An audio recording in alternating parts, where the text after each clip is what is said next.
Hello, in this video I'll be going over a very simple proof of the cosine law, which is a method of finding a missing side given two sides and an angle. The first thing that's important to note is that the length of side C is actually just the distance between point B and point C. And so if you can find the coordinates of these 2 points, then we'll be able to find the length of the side. Coordinate of this point is quite simple because since this is the base of our triangle, we know that its y position will be at 0, and then the x position is just the length of whatever the side is. So for our coordinates, the x position will be a, and then the y position will be 0. Now for point B, we have to put a little bit more thought into it. I'm going to try and draw a circle here. That's a horrible circle. Okay. Uh, all right, good enough. So now to find this point, we need uh we need this line. This line, it has a length of whatever. So let's say it was like 25. So we need the distance between point A and point B to be equal to the length of side B. Now to make sure that that is the case, we can use sine and cosine. Now sine, so just imagine that this red circle is a unit circle, so it has a radius of 1. So if you draw a line from the center to any point on the circle, the length of that line will always be equal to 1. Now, the nice thing about sine and cosine is they actually kind of outline a line. And so the sine of this angle, we'll call it angle theta, that we have here, the sine of that angle would be this line, and then its cosine would be this one here. And then that sort of points to this spot here. And then this line has a length of 1. So if we want to find coordinates of point B, we just have to multiply the sine and cosine by the length of side B. So our coordinates for point B would be B cosine of theta, and the y position would be B sine of theta.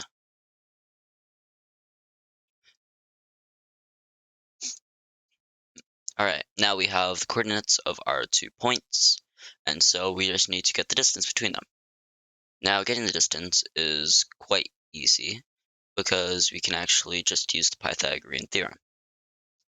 So the Pythagorean theorem is a squared plus b squared equals c squared, which basically means that if you take the square of this side and add it with the square of this side, then you'll get the square of that side. So now we need to find these two sides. These two sides are quite simple. We know the height, the length of this line is actually just going to be the height of the triangle or the y position of this point, but since the base is at y equals 0. So the length of this line will be b sine of theta.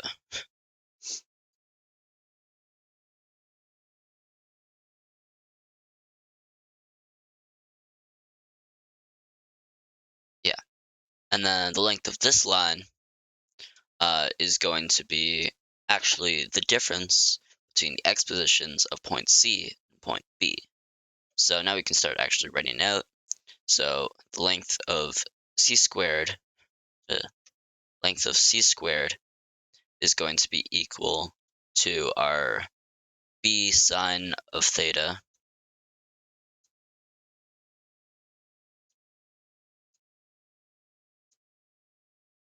squared,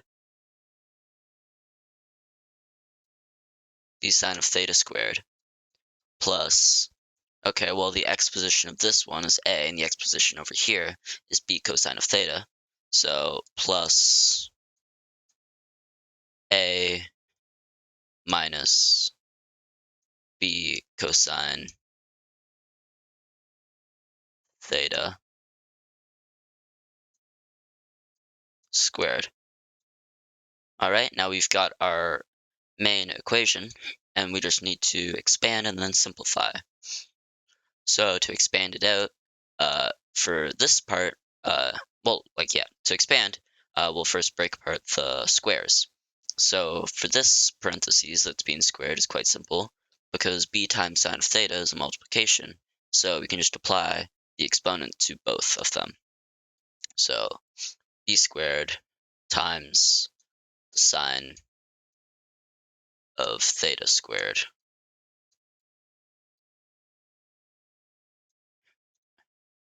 Yep.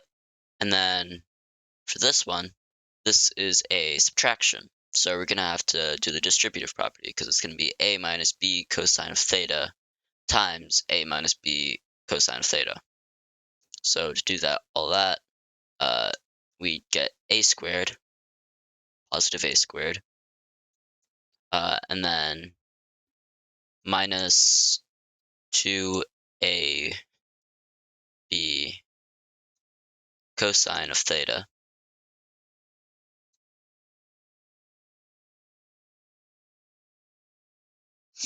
And then we would get b times cosine of theta squared, positive. Wait, why did I put a comma there? Uh, yeah. Then we get b times the cosine of theta squared. But we know that from over here is actually just going to be b squared times cosine of theta squared.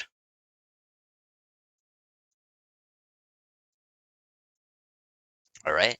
Now that we've expanded everything out, we look for common variables. So we can see that b squared is on both of these. So we have b squared over here and b squared over here. They're both coefficients to sine or cosine squared. So we'll put that into one, but also we have our a squared that's all alone, and then ab cosine of theta, that's also all alone. So we can't really shrink down anything else. So we have a squared plus b squared times sine of theta squared plus cosine of theta squared.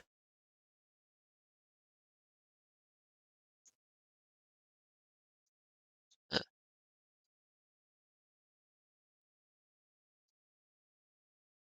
and then minus our 2ab cosine of theta.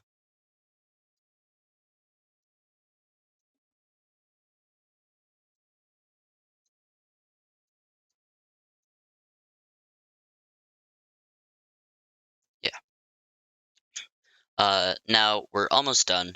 The only thing that's left is we want to get rid of this icky thing, because right now we need the sine and the cosine, but this is just called the cosine law, not the sine and cosine law. So if we look back at our thing from back here, that was very crudely explained, the squares of sine and cosine, since they're inside of the unit circle, it always will result in a line of length 1. So what that means is that this sine of theta squared plus cosine of theta squared is always going to be equal to 1 no matter what theta is. So b squared times 1 is just b squared. So now we have our final equation.